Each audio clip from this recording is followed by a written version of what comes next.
সকলেই আপনাদের প্রতি কৃতজ্ঞতা জানাচ্ছি। প্রিয় সাংবাদিক বৃন্দ, আমাদের দীর্ঘদিনের সেই কষ্টের জানি শেষে যে সুখের আশায় বসেছিলাম, মাননীয় শিক্ষা উপদেষ্টা ডক্টর C.R. আব্বাস স্যার সেই মাহেন্দ্র খানের ঘোষণা দিয়েছেন। কিছুক্ষণ আগে স্যার ফোন করে জানিয়েছেন ঢাকা সেন্ট্রাল ইউনিভার্সিটি অধ্যাদেশ 2026 উপদেষ্টা পরিষদে পাশ হয়েছে, যার মাধ্যমে প্রায় 200 বছরের শিক্ষা সিন্ডিকেট ধ্বংস হয়ে গেছে। আমরা কৃতজ্ঞতা জানাই মাননীয় পরিকল্পনা উপদেষ্টা ডক্টর ওয়াহিদুদ্দিন মাহমুদ স্যার, ভুবন বিখ্যাত অর্থনীতিবিদ হিসেবে এবং শিক্ষাবিদ হিসেবে তিনি যেমন সমর্থিত 1.5 লক্ষ শিক্ষার্থীকে চির মুক্তির জন্য তার নাম আমরা মৃত্যু শ্রদ্ধা বলে স্মরণ করব। সর্বশেষ গত 23 তারিখ পর্যন্ত শিক্ষা সিন্ডিকেটের কালো থামা যখন আমাদের জীবন ধ্বংসের পায়ে তারা করছিল, সেই মুহূর্তে মাননীয় শিক্ষা উপদেষ্টা মহোদয় পরিকল্পনা উপদেষ্টা মহোদয়ের সমন্বিত উদ্যোগে সেখান থেকে বেরিয়ে এসেছি। কৃতজ্ঞতা জানাই বাংলাদেশ বিশ্ববিদ্যালয় মঞ্জুরি কমিশনের সম্মানের চেয়ারম্যান S.M.A. ফায়েজ স্যারের প্রতি। কৃতজ্ঞতা জানাই বিশ্ববিদ্যালয় মঞ্জুরি কমিশনের সদস্য ডক্টর তানজিম উদ্দিন খান স্যারের প্রতি, যারা এই মানুষগুলো নিয়ে বিভিন্ন সময় আমাদেরকে মিথ্যা তথ্য দিয়ে শিক্ষার্থীদের বিভ্রান্ত করেছে। জাতির কাছে আমরা তাদের বিচার চাই। কোন একটি প্রযুক্তি শিক্ষা সিন্ডিকেট বলেছিল যারা এই শিক্ষার্থীরা মানহীন শিক্ষার যন্ত্রণায় ছট ফটাতে ফটাতে যখন রাস্তায় আইকে সলিমুল্লাহ খন্দকার সাহেব তিনি বলেছিলেন আমরা নাকি চোটাই।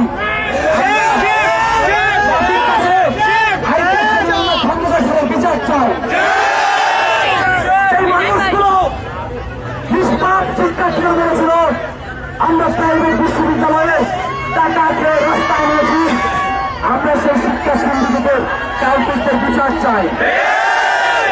প্রিয় দেশবাসী, আপনাদের ভ্যাট ট্যাক্সের টাকায় আমরা করি, সেই ভ্যাট ট্যাক্সের টাকাকে সঠিক কাজে না লাগিয়ে কারো পকেট ভারীর যন্ত্রে পরিণত করা হয়েছিল। আমরা এই উচ্চশিক্ষা সিন্ডিকেট থেকে মুক্তি পেয়েছি। ভবিষ্যতে ঢাকা কেন্দ্রীয় বিশ্ববিদ্যালয়ে দেশ গড়তে হলে দেশের মানুষের ভালোবাসা প্রীতি লাগবেই লাগবে। আজকের এই সাংবাদিক সম্মেলনের মধ্য দিয়ে আমরা যে মানুষগুলোকে গত 1.5 বছর রাস্তায় কষ্ট দিয়েছি, গত 1.5 বছর যে মানুষগুলোকে রাস্তায় কষ্ট দিয়েছি, সেই মানুষগুলোর কাছে সম্মিলিতভাবে বড় ক্ষমা প্রার্থনা করছি। আপনাদের ভ্যাট ট্যাক্সের টাকায় করে আপনাদের কষ্ট দেওয়ার ইচ্ছে আমাদের ছিল না। তারপরেও দিতে হয়েছে শিক্ষা সিন্ডিকেটের কালো টাকা থেকে মুক্তির জন্য। আজকের মানুষকে ঘোষণা দিয়ে যাই, আচ্ছা এই ঘোষণা আলম চাকরি এবং সাগরদের দুধের টাকা আমরা শিক্ষার্থীদের প্রিয় সাংবাদিক বন্ধুরা, আপনারা জানেন আমরা দীর্ঘদিন যাবৎ আমাদের প্রাণের দাবি ঢাকা সেন্ট্রাল ইউনিভার্সিটির অধ্যাদেশ আদায়ের জন্য রাজপথে বিভিন্ন সময় বিভিন্ন কর্মসূচি পালন করে এসেছিলাম। সেই জন্য অলরেডি আমাদের সহযোদ্ধা আব্দুর রহমান পুরা জাতির কাছে এবং দেশের কাছে যারা আমাদের কর্মকাণ্ডে বিগত সময়ে কষ্ট পেয়েছেন তাদের কাছে আমরা ঢাকা সেন্ট্রাল ইউনিভার্সিটির শিক্ষার্থীরা ক্ষমা চাচ্ছি। আশা করি আমাদেরকে ক্ষমা সুন্দর কিছু রাখবেন।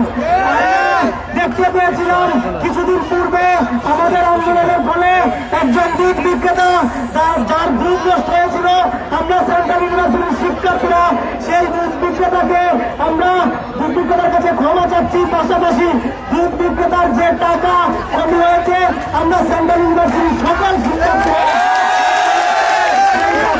আমরা তাকে ফেরত দিব। পাশাপাশি সেন্ট্রাল ইউনিভার্সিটির সকল শিক্ষার্থীদের পক্ষ থেকে তারা সেন্ট্রাল ইউনিভার্সিটির এই কার্যক্রমে সংযুক্ত ছিলেন তাদের সকলকে কৃতজ্ঞতা জানাচ্ছি এবং আরো লাল কার্ড দেখাচ্ছি যারা বলেছিল সেন্ট্রাল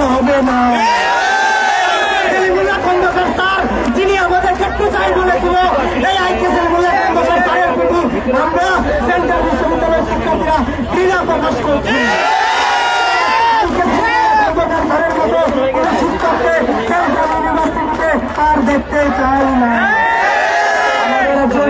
নারী প্রতিনিধি প্রতিনিধি থেকে প্রথম দিন থেকে কষ্ট করেছে, আমরা তার প্রতিক্রিয়া আপনাদের কাছে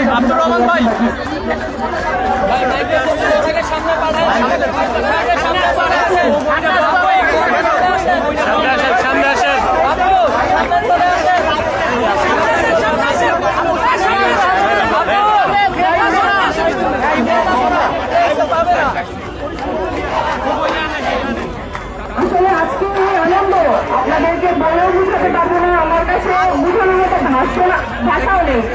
আমি শুধু এইটুকু বলতে চাই, আমরা হয়তো রানিং সেশনে আছি, শেষ হয়ে যাব। এই সেন্ট্রাল ইউনিভার্সিটি এবং আমাদের নতুন প্রজন্ম যারা আসবে, এই সেন্ট্রাল ইউনিভার্সিটি যেন বাংলাদেশের 1 নম্বর বিশ্ববিদ্যালয় হতে পারে, আমার কাছে অনুরোধ করে যাব। আর আমরা অনেক কষ্ট করেছি, অবশ্যই অনেক কষ্ট করেছি, কিন্তু এই কষ্টটা আমরা তখনই সমাধান করতে পারবো যখন আমরা পুরো হয়ে যাবো, দেখবো সেন্ট্রাল ইউনিভার্সিটি বাংলাদেশের সর্বোচ্চ স্থান দখল করে আছে।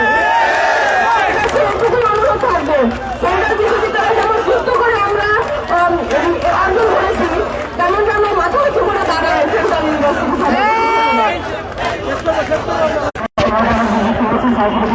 ঢাকা কলেজ, বদরুন্নেসা কলেজ, জিদেন কলেজের প্রতিনিধিরা যারা দীর্ঘদিন ধরে আন্দোলন করছিলেন এই 7টি কলেজকে মিলিয়ে ঢাকা সেন্ট্রাল ইউনিভার্সিটি করার জন্য, সেই শিক্ষার্থীরা কথা বলছিলেন। আমরা কথা বলতে চাই।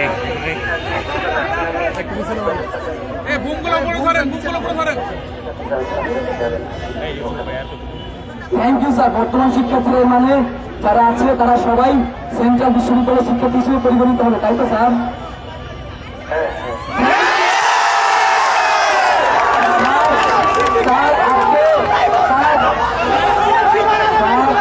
আজকে আপনাকে এই উপদেশ মঞ্চ থেকে আপনি ডক্টর ওয়াহিদুদ্দিন মাহমুদ স্যার আমাদের জন্য, এই জাতির জন্য যা করে গেছেন সেটি বাংলাদেশের ইতিহাসে স্বর্ণাক্ষরে করে লেখা থাকবে, এবং আপনাকে আমরা আজীবন শ্রদ্ধা আমাদের স্মরণ করতে চাই স্যার।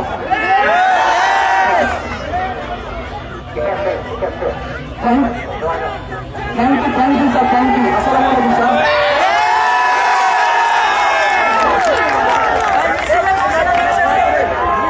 দর্শক, এই ছিল ঢাকা কলেজের সামনে যে অধ্যাদেশ মঞ্চটি তৈরি করা হয়েছিল, সেই মঞ্চের সামনে শিক্ষার্থীদের যে উল্লাস, সেই উল্লাস থেকে সরাসরি